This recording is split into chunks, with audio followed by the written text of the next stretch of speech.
შეტევა ვალდბერესის საწყობებზე მოსკოვის, ლენინგრადისა და ტვერის ოლქებში, მოსკოვის ოლქის გუბერნატორის განცხადებით ჩეხოვის დასახლებაში დრონებმა სამრეწველო ზონას დაარტყეს, მისივე თქმით დაიღუპა 5 და დაიჭრა 6 ადამიანი, დაიბომბა ამავე რაიონში მდებარე ელექტროქვესადგური და ადმინისტრაციული შენობაც. საწყობებზე შეტევის შესახებ განაცხადა ლენინგრადის ოლქის გუბერნატორმაც. მისი თქმით იერიში კრასნი ბორის დასახლებაში მდებარე სასაწყობე ზონაზე განხორციელდა ვალდბერეზის გარდა ცეცხლი მოედო მეორე მსხვილი რიტეილერის ლენტას საწყობს. კომპანიაში განაცხადეს, რომ ობიექტის მუშაობა შეჩერებულია, თუმცა მაღაზიებს, რომლებსაც საწყობი ემსახურება, ყოველდღიური მოთხოვნების დასაკმაყოფილებლად საკმარისი მარაგები აქვთ.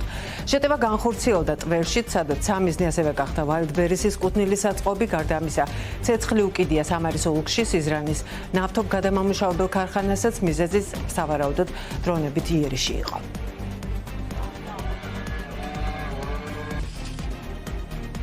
თურქეთის ხელისუფლება აცხადებს, რომ დრონებით დარტყმა განხორციელდა სატვირთო გემზე რუსეთის ნოვოროსიისკის პორტთან, დაშავდა ეკიპაჟის 3 წევრი. ხომალდი ნადეჟდა ნოვოროსიისკის პორტიდან სამსუნში მიდიოდა და დაახლოებით პორტიდან 20 საზღვაო მილის დაშორებით გახდა დრონების შეტევის სამიზნე. თურქული მხარის ოფიციალურ განცხადებაში ნათქვამია, რომ ეკიპაჟის 22-ვე წევრი ევაკუირებულია. განცხადებაში დაკონკრეტებული არ არის, ვინ განახორციელა დარტყმა სატვირთო ხომალდზე. თურქული სააგენტოს IHA-ს ცნობით, დრონები უკრაინული იყო. ბოლო თვეებში უკრაინამ იერიშები გააქტიურა შავი ზღვის აკვატორიაში იმ სავაჭრო გემებზე, რომლებიც რუსეთის ჩრდილოვან ფლოტთან კავშირში არიან.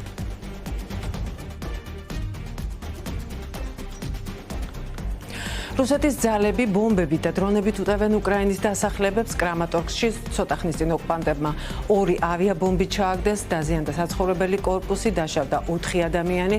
მსხვერპლი მოყვა დაბომბებს ქალაქ სუმიში. რუსებმა ღამით ქალაქზე 6 ბომბით მიიტანეს იერიში, დაინგრა კერძო სახლი, რომლის ნანგრევებშიც მაშველებმა 5 და 10 წლის გოგოების და 1 ქალის ხედარი იპოვეს.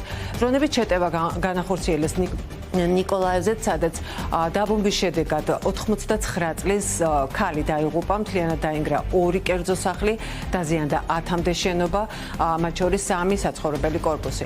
რუსებმა მიზანმიმართულად მიიტანეს შეტევა ხერსონის ცენტრში მანქანაზე, რომლის მეპატრონე ხილბოსნეულით ვაჭრობდა, მანქანა აფეთქდა, მოვაჭრე კი ცოცხალი გადარჩა.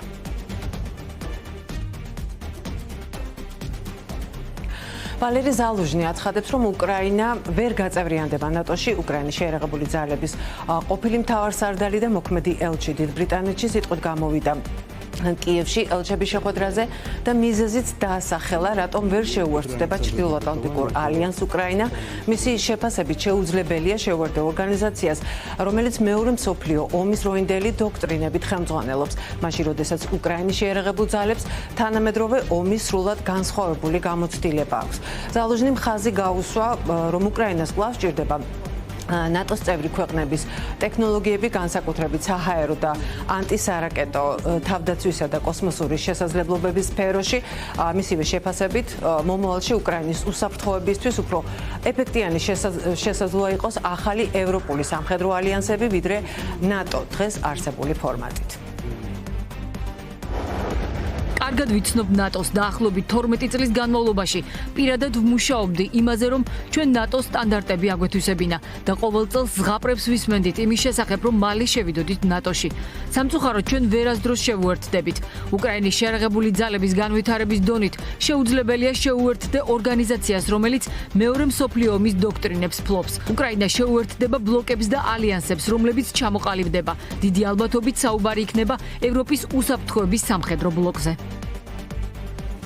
დონალდ ტრამპი ირანელ მაღალჩინოსნებს პასუხობს, რომლებიც აცხადებენ, რომ შეერთებულ შტატებთან მოლაპარაკებები არ მიმდინარეობს. ამერიკის პრეზიდენტი აცხადებს, რომ ინტენსიური კონსულტაციები მიმდინარეობს ჰორმუზის სრუტის გასახსნელად და გარიგებაზე. მისი თქმით, ირანის შეთანხმების მისაღწევად, ირანისთვის შეთანხმების მისაღწევად ეს არის ბოლო შანსი და იმედოვნებს, რომ ირანი გონს მოეგება. შეერთებულმა შტატებმა 2 დღის წინ ირანის წინააღმდეგ დაგეგმილი მასირებული დარტყმების დაწყება გადაიფიქრა. დონალდ ტრამპმა განაცხადა, რომ ეს გადაწყვეტილებამაც საუდის არაბეთის საამიროების, კატარისა და თავად ირანის თხოვნის საფუძველზე მიიღო.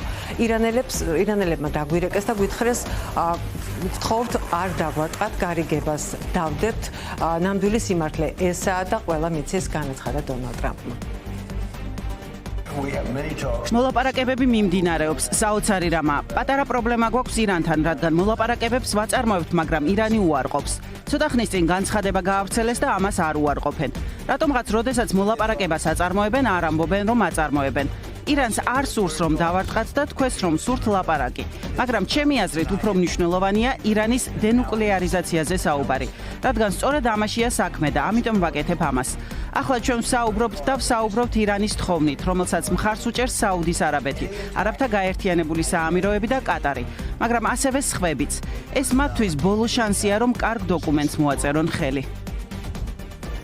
ესპანეთის ანკლავში სეუტაში უსაბუთო მიგრანტების შეჭრის შემდეგ ევროკავშირმა საზღვრებზე დაცვის გაძლიერება გადაწყვიტა. დეტალებს ორგანიზაციის წევრი ქვეყნების შინაგან საქმეთა მინისტრები ონლაინ ფორმატში დაგეგმილ შეხვედრაზე განიხილავენ. სეუტაში გასულ კვირას განვითარებულმა მოვლენებმა ზოგიერთ წევრ ქვეყანას შორის ურთიერთობებში დაძაბულობა გამოიწვია. ევროკომისიის პრეზიდენტმა წერილი გაუგზავნა ესპანეთის პრემიერ-მინისტრ და კრიზისის სწრაფად მოგვარებისთვის შეაქო. ურსულა ფონ დერ ლაიენის განცხადებით, სეუტა შემთხვევიდან გამომდინარე ნათელია, რომ ევროკავშირმა მეტი უნდა გააკეთოს საზღვრების კონკრეტულ მონაკვეთებზე დაცვის გასაძლიერებლად.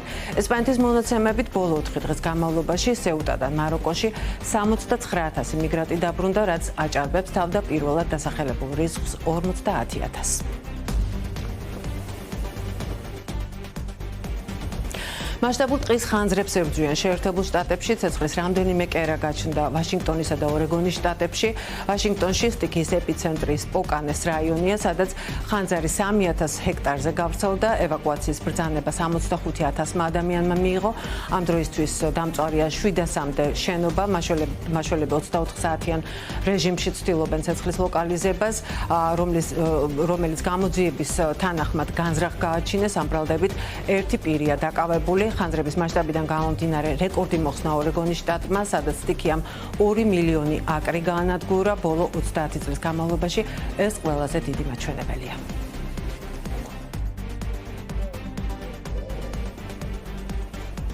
და ბოლოს ესპანეთი ტყის ხანძრების შედეგად გადამწვარ სამორას რეგიონში საკუთარ ფერმაში დაბრუნებულ ფერმერს 3 ვირი ცოცხალი დახვდა. გასულ კვირას ხანძარი იმდენად სწრაფად გავრცელდა, რომ მეპატრონემ ცხოველებს კარი გაუღო, რადგან მათ გაყვანას ვერ ასწრებდათ. 3 ვირი, როგორც ჩანს, ფერმაში დარჩა და 3-ვე სტიქიისგან ქვისგან აგებულმა ძველმა გალავანმა იხსნა.